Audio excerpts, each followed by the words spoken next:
Right, so here we're going to do, again, before I start, actually I'll say this properly, I bought this off the TikTok shop, you can buy it below. Actually quite a good little buy, great for kids, great for adults, etc, etc. What I'm going to show you here though is a basic elbow, and just a rear elbow rather than the lead elbow. So basic elbow. Now for the elbows, one of the most effective you can do, if you catch under here, it will cause a lot of bleeding. If you catch it along here, again, a lot of bleeding. Anyway, here's the face, it will cause serious damage.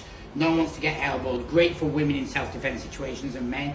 It's a close-in shot. So, for example, unlike the jab where you could do here, or even like the cross where you could do it here, the elbow you want to be very close. You won't throw an elbow from here, it's too obvious. You can throw an elbow from around this distance where you like that. You throw an elbow very close in. That one, the best elbow. Obviously, if I was to do it properly, I'd be more like that. That's how you want to throw an elbow. You want to try and connect with here, obviously your elbow. That being the goal. Having said that, I'll tell you some real life situations. So you can set up the elbow in a few ways. One of the most basic ways would be jab, step forward. So I'll show that again.